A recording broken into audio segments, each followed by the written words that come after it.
the shear force and bending moment diagram.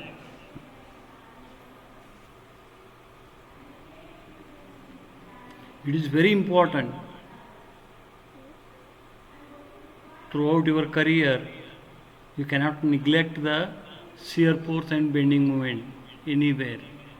In the design, in the analysis, everywhere you are coming across the shear force and bending moment. So friends, at the very beginning I told, whenever we are applying any action, any force, any load on the structural member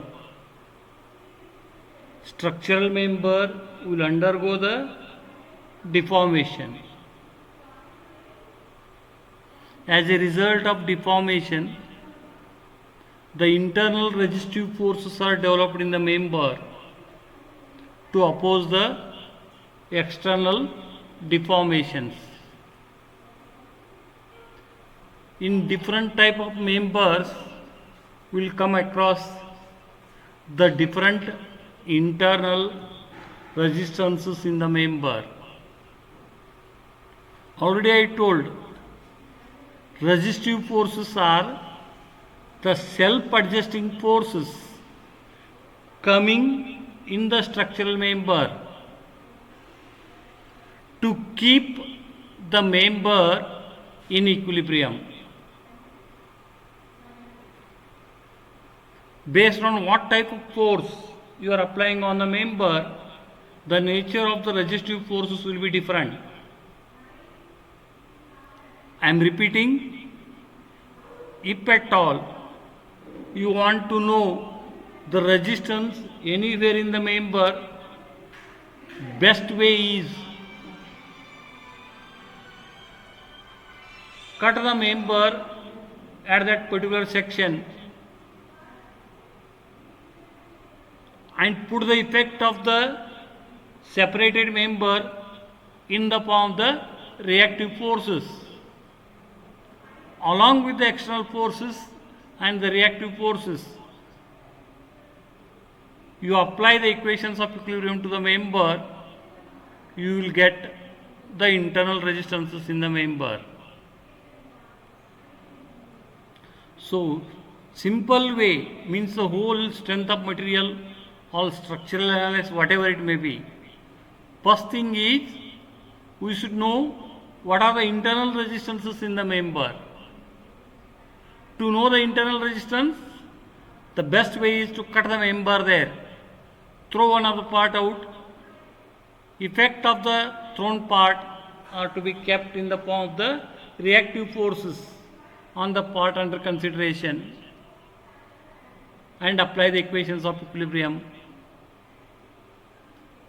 Like the member subjected to the axial load is subjected to n number of axial loads. To know the internal force anywhere in the member, what we are doing? We are cutting the member into two parts.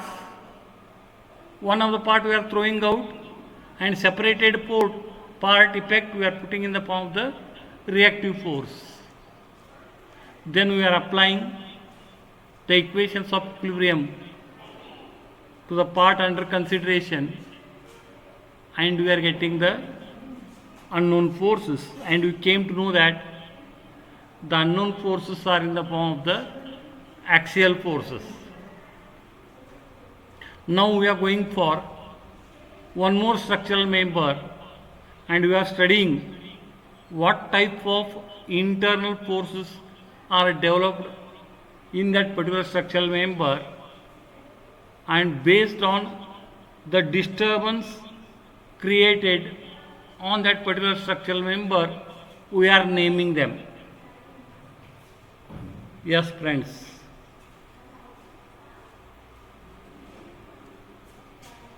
Resistive forces developed in the beam. You all know what we mean by the beam, what are different type of forces, supports, loads on the beam, that all you have studied in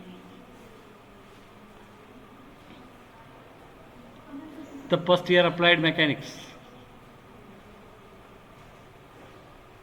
Now we want to study what are all the internal resistances developed in the beam. Friends, I told you the first model is simple stresses and strains.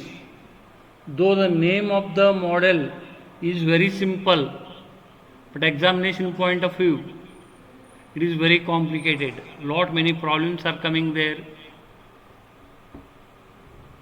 Compared to that model, this model is simple and is very important for your future. That is why wherever you are facing any problem, any doubt, complication or mismatch between my explanation and your understanding, at any moment you can stop me and ask me the doubts. Now we are studying what are all the internal resistances developed in the beam. Beam is a structural member, usually horizontal and subjected to the transverse loading. The direction of the load usually is perpendicular to the axis of the beam. We want to study what are all the resistances developed in the beam. You know that you have studied it in first year applied mechanics. Beam is a three-force member. What do you mean by the three-force member? Two types of members are there in our structure. One is two-force member and one more is three-force member. What is the meaning of two-force member? Member which offers the resistances only to the axial load. Those members we are calling it as the two-force member. For example, our stress member that we have studied, or if you take your finger, it is connected by means of the hinges. You cannot take out the finger from the place, but you can rotate it. What is the meaning of that one? There is no resistance for the rotation. It won't have the capacity to offer the resistance there. If you are applying a force which is perpendicular to the axis of the member, at that time member will start to rotate. It cannot offer the resistance to the rotation. That type of member we are calling it as the two-force member. What is the meaning of it? It cannot take a force which is not coinciding with the axis of the member. The other meaning of it is you cannot mark an internal resistance like the moment for those particular members. On the other hand, these concrete structures are three-force members. What is the meaning of three-force member? If you apply a force even perpendicular to the axis of the member, which creates the moment in the member,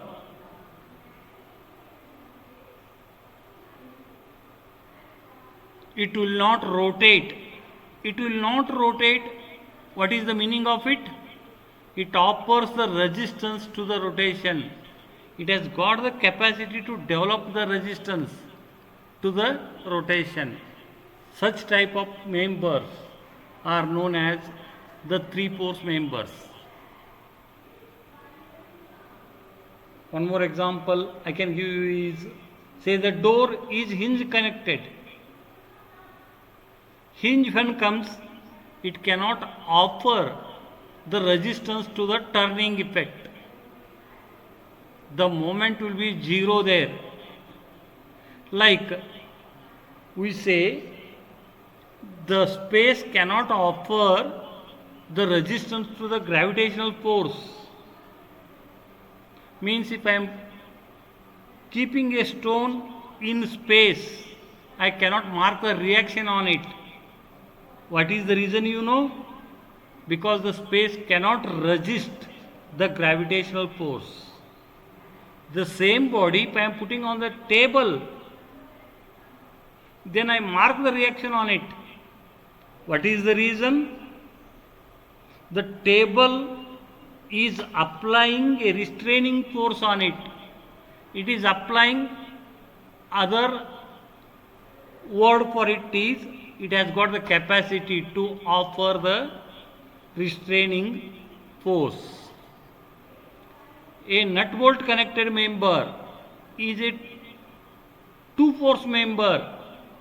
At nut bolt connection, if you are applying a turning effect, the member will rotate. Means that connection won't have the capacity to offer the resistance to the rotation. It cannot have resistance. The other meaning of it is moment there equal to zero. Why I am telling all this, you will come to know afterwards. Yes. Now, one basic thing is, my beam is a three force member. Three force member means, apart from the axial compression or tension, compression or tension are the forces coinciding with the axis of the member. It can offer the resistance to one more action, that is the force not coinciding with the axis of the member. That type of member is known as the three force member. Yes, three force member, when we are saying, it develops the restraints to the linear as well as the rotational disturbance in it.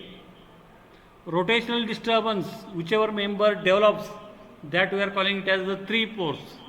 If we don't offer the resistance to the rotational restraint, then we are calling it as the two force member. Yes. Eco ಆಗ್ತಿದೆ sir. Eco ಆಗ್ತಾ ಇದೆಯಾ? 1 minute.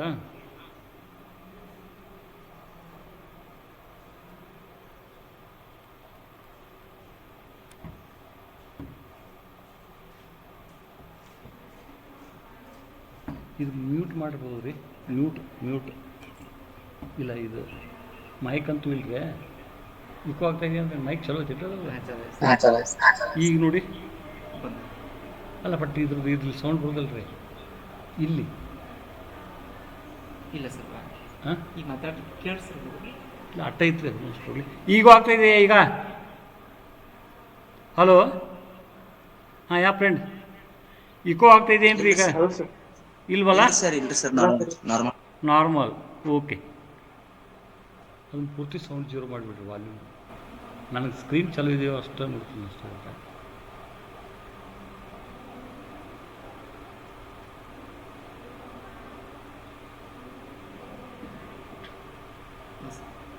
S,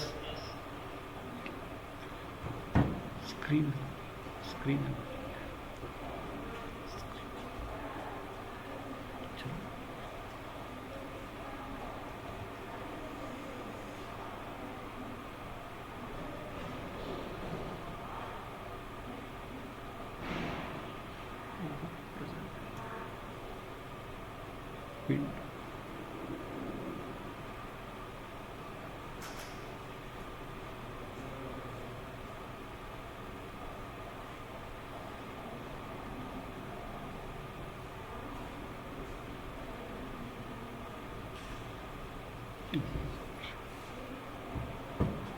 Okay friends, is it okay now? Am I audible? Yes, sir. Okay. Now in two-dimensional system, say the XY plane, the member can experience the forces in X and Y plane and resist the moment in XY plane.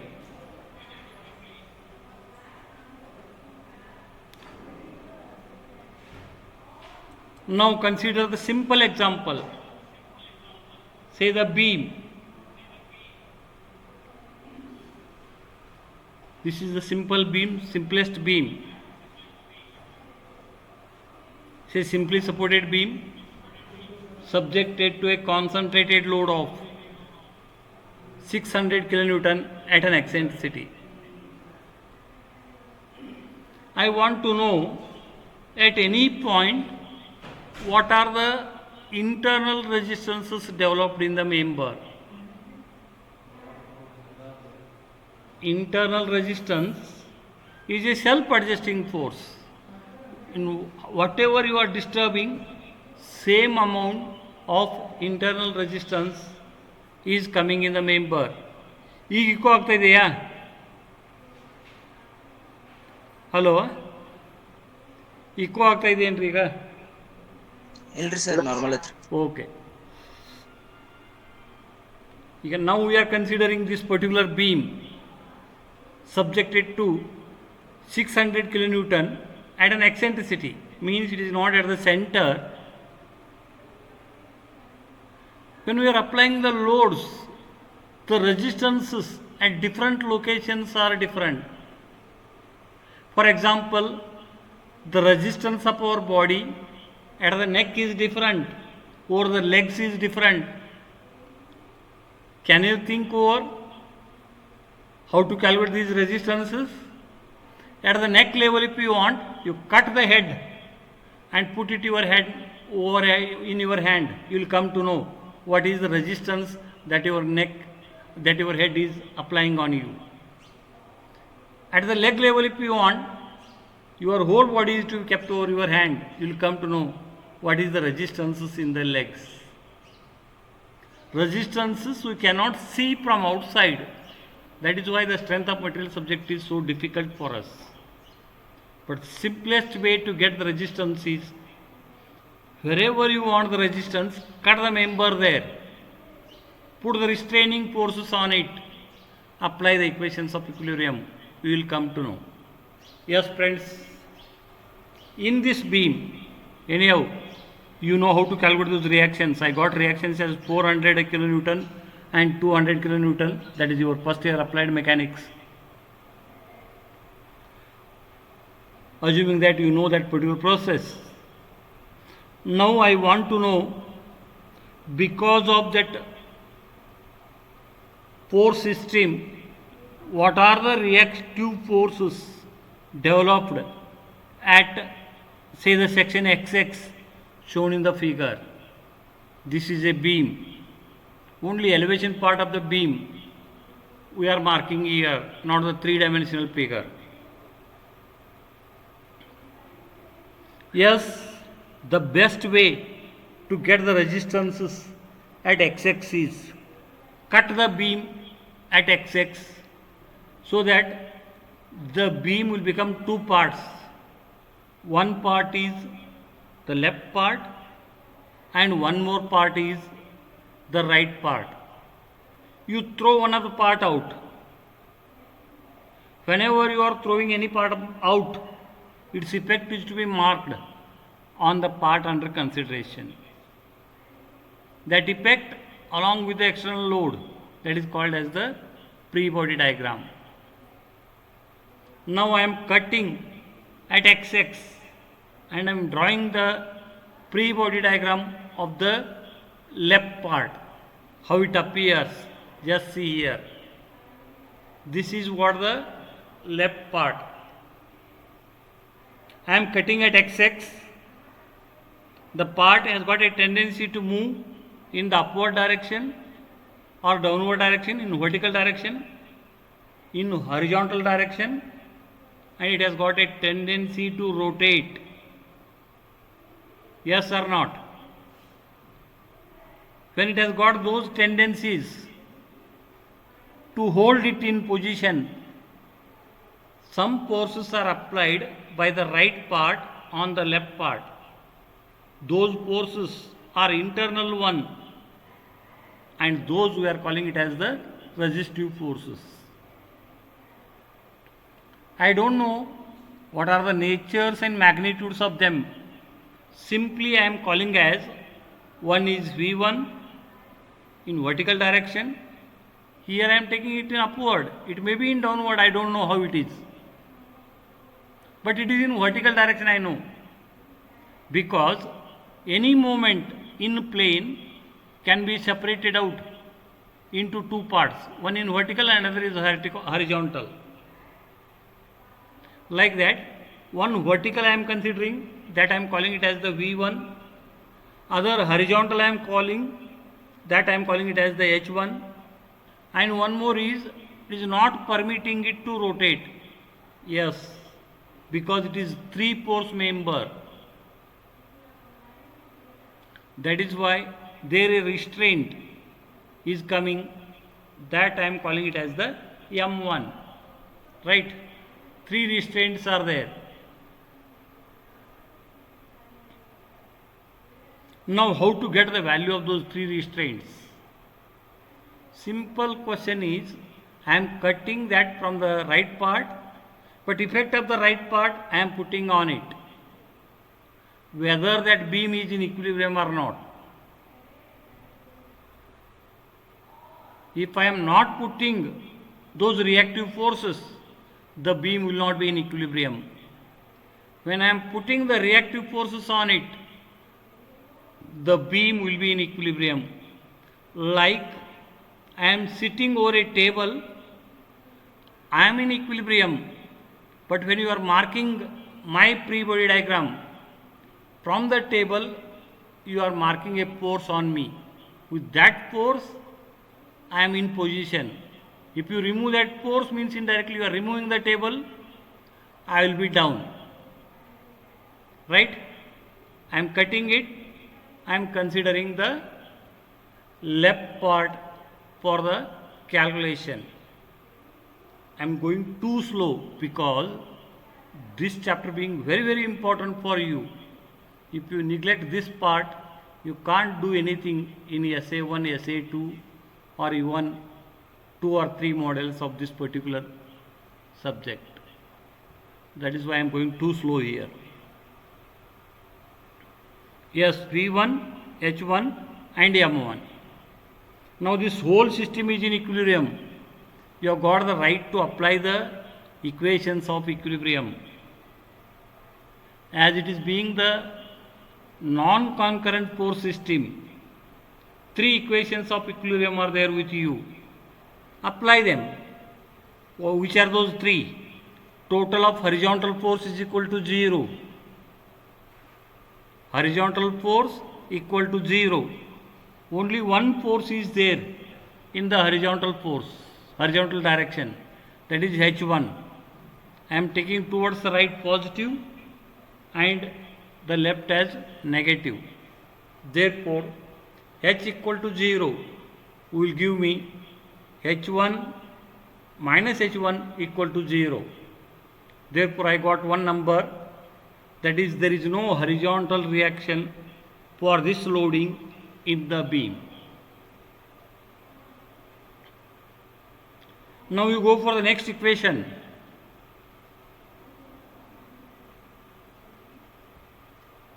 Next equation is total of the vertical force on the beam must be equal to 0. Yes, apply on it. Vertical I am taking upward as positive. Yes, one is 400 and one more is V1. Only 2 vertical forces are there. One is known to me, one more is not known to me. Yes, 400 plus V1 equal to 0. It gives me V1 equal to minus 400. What is the meaning of it? Whatever direction I have taken for the V1 is wrong, but magnitude is correct. Because in what way the reactive force is coming on the member is dependent on how I am disturbing the member. You can see the figure here. I am disturbing it in the upward direction. Therefore, for position, the reactive force must be in the downward direction. Purposely, I have taken it in the upward direction. And I got that negative. Negative can be modified. Don't scratch the problem. Problem is 100. Solution is 100% correct. Simply confess for whatever the mistake you have committed. Because from my 20-25 years of experience, definitely I can mark in what direction that V1 may be. But you people are unable to guess it at this stage. That is why you confess for it. Yes, expected value of V1 is in downward direction, not in the upward direction. Right? Now, if you go for the one more equation, total of moment is equal to 0. You take moment about any point as the net rotation of the beam is equal to 0. Beam is not rotating. Total rotating force on it must be equal to 0. Preferably, I am taking the moment at the point where I am cutting the beam. Yes, I am taking the moment at x. Moment at x equal to 0. I am taking clockwise as positive about that point. Keep the finger at xx. Take moment. Moment is nothing but the force multiplied by the distance. Keep the finger at xx. Go for 400 kilonewton. Rotate the 400 about xx. It will be in the clockwise direction. Right? 400 into 1 is in clockwise. I have taken it as positive. And m1 is the moment or the couple. I should not multiply it with the distance. As it is in anti-clockwise direction, I am taking it as negative. Therefore, I will get moment there is equal to 400 kilonewton meter. So friends, I came to know at that section in the beam of the 3 resistances, one resistance is 0 and 2 resistances are there. One resistance is against the vertical motion and other resistance is against the rotation of the beam. Your question is, sir, you have considered the left part, you are getting that resistances, but on the right part, totally different distances are there, different forces are there. Are you going to get the same resistance? That we shall check afterwards. But my question is, if those resistances are not same, what happens to the beam? As Newton says, for every action there is equal reaction. If they are not same, the system won't be sustained. It will not be in position. Okay, you want to check it on the right side. If not you, I want to check it. Now I am considering the right part.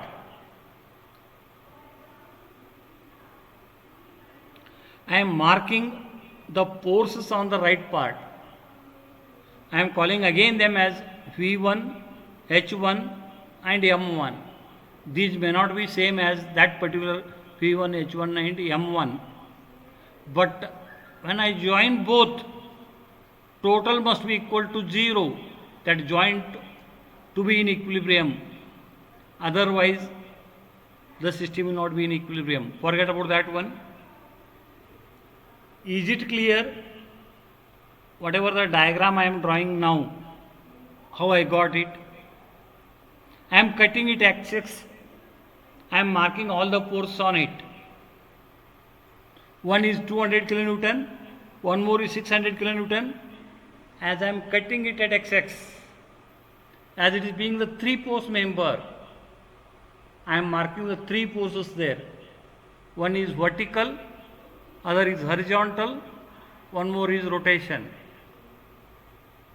On the other hand, if it happens to be a pin connected member, if I separate it, that M1 will be 0. I need not to mark it. Yes, anybody has got any doubt at this stage?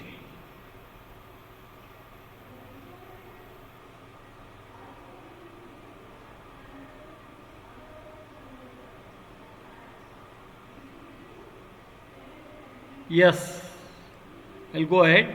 Now to this part, I want to know the value of H1, V1 and M1. Simply apply the equations of equilibrium. Yes, see there, the total of forces in a horizontal direction must be equal to 0.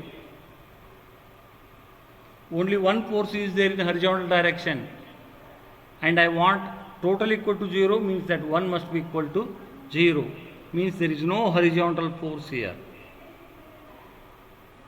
Remember, the column members or earlier members, axial members, I am getting a force which is coinciding with the axis of the member. Here that force is not there. The other way to answer for this is, I am not disturbing the beams in that way. That is why that resistance is not there. Go for total of vertical forces is equal to 0. Here I have taken the upward as positive. See what are all the forces acting in upward direction? One is V1, that is why it is plus V1, and one more is 200, that is why it is plus 200, and one is in the downward direction, that is why I am taken it as minus 600. Total is equal to 0.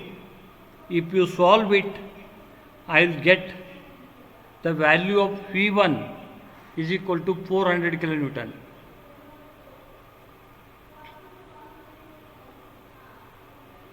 In all the directions I should get that value in all aspects. All aspects means when I say the force, it is having the 3 properties: magnitude, direction, point of application, sense. Is it all right? Now I got here V1 400 kilonewton, there I got the V1 minus 400, or afterwards I rectified it as V1 equal to 400. You just see the figure, whether they are correct or not, you check it.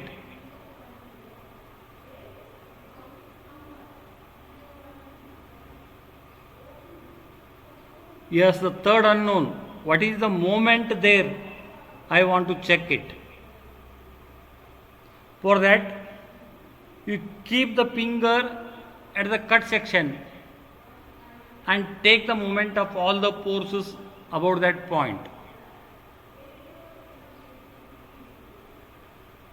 Forces which rotate the body in clockwise direction, you take them as positive. In anti-clockwise direction, you take them as negative. Just see the force of 200 kilonewton. Check the distance. It is 5 meters from that point. Okay, 200 into 5 is the moment created by 200 kilonewton about XX, about the cut section. And just keep the finger at the section and rotate the 200 kilonewton. It will go in the anti-clockwise direction. That is why it is minus 200 into 5. Next, go for the 600.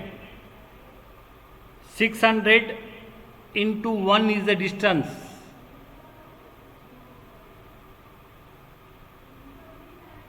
Actually there 1 meter I need to mark.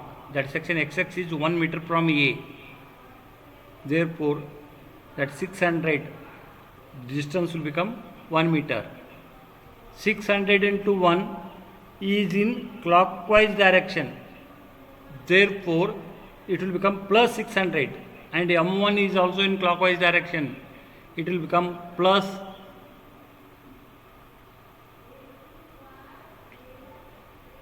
400. Therefore, if you simplify, M1 is equal to 400 kilonewton. Before going for the next slide, one thing I want to clear you. Just see the left part. Total vertical force on the left part is 400 kilonewton. Means the left part is experiencing a disturbance of 400 kilonewton in the upward direction. What the right part is doing on it, that is nothing but the V1. Right part is dragging it down by a force is equal to 400 kilonewton.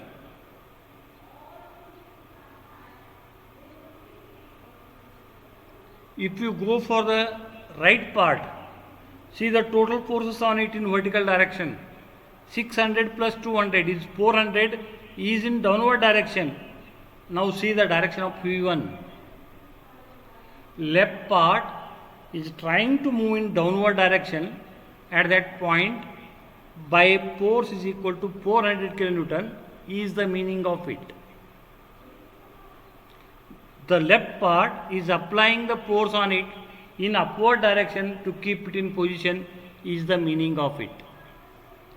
Like that, one pair of vertical force is coming at that particular section, which is trying to slide one part with respect to the other part.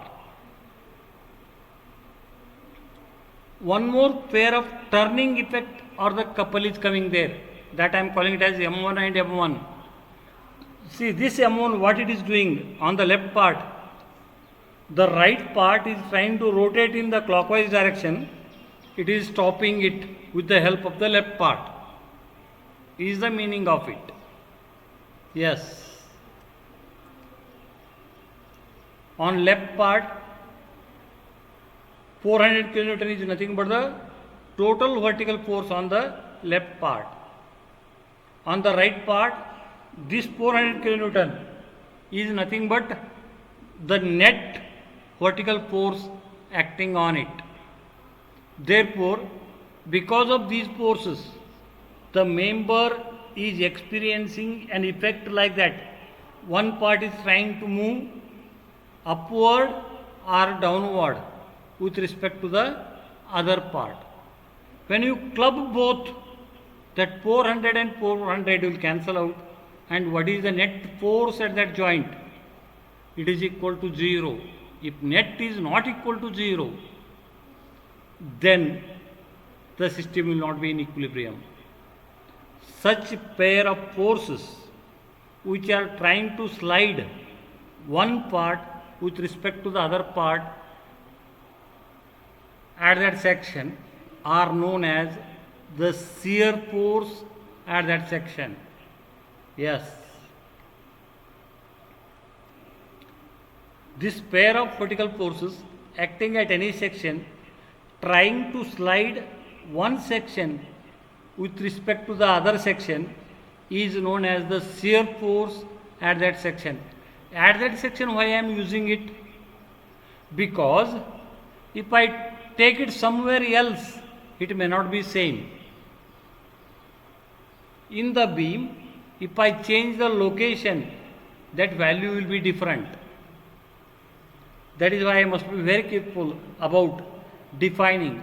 Whenever I am saying any action, where it is, that I need to tell it.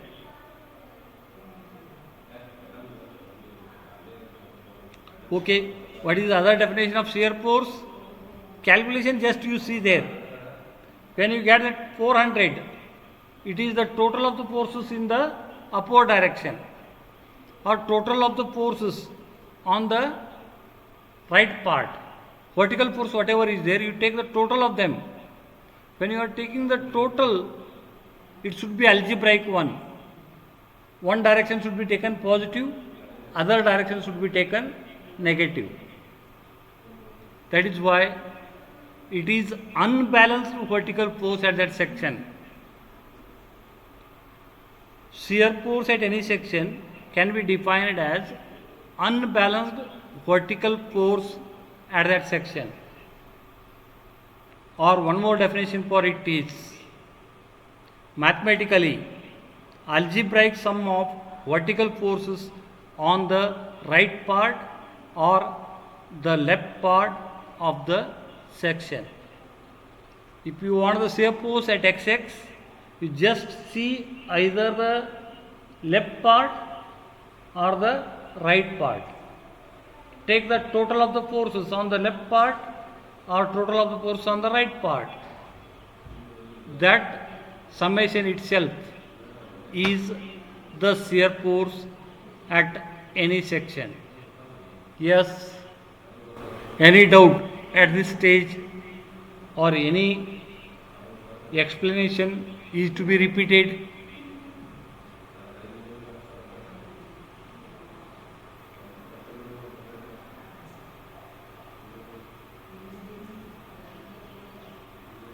Now we shall go for one more action.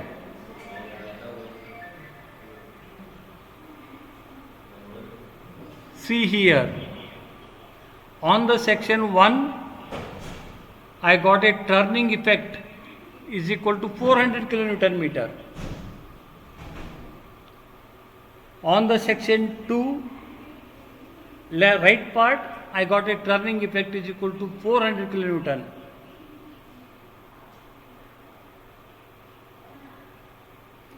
How I got that 400 kilonewton meter? Just see there, it is the total of the moment on the left part or the right part from that section. Like that 400 is equal to 400 into 1 or is equal to 600 into 1 minus 200 into 4. Both will give you the same number. And what this force is trying? Because of that 400 kilonewton is rotating the beam in the clockwise direction. The right part is preventing it by applying a resistive force is equal to 400 kilonewton meter there.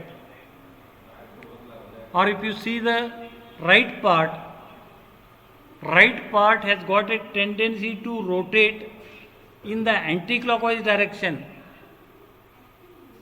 and left part is preventing it. This is the fair there.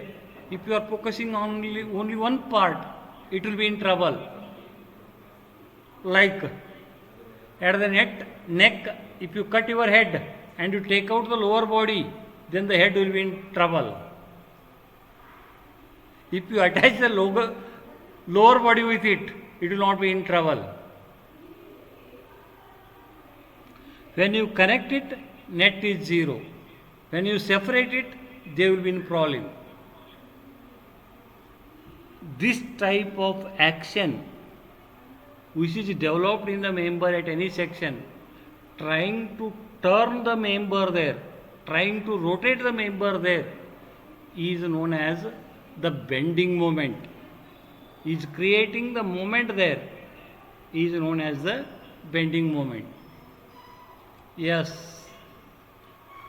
One more pair of resistance is developed is 400 kilonewton. On left part it is 400 into 1. On right part it is 200 into 5 minus 600 into 1. Therefore, I need to define what is this action is. This action he is calling it as the bending moment. What is the bending moment? Bending moment at any section is the unbalanced moment at that section. Means all the moments I am taking and I am checking it. If it is not 0, that itself is the bending moment. Only on one side I am checking, not for the whole beam. Whole beam if you are checking at any point, definitely it will be equal to 0. So bending moment at any section is the unbalanced moment at that section. It is defined as algebraic sum of moment of all forces on the right side of the section or the left side of the section about the section. Here only the one side is okay. Either on right or on the left or one side of the section about the section. This is in connection with the basic definition of the shear force and bending moment. Friends, you need to practice a lot on shear force and bending moment. Once if you get the confidence on the logic what you are doing, then this is the easiest model for you in this particular subject or the course. Yes, now we are going for how to calculate the shear force. What is the sign convention for the shear force or the bending moment? This part I'll continue in the next class. At this stage, if at all you are having any doubt, you can get it clarified here.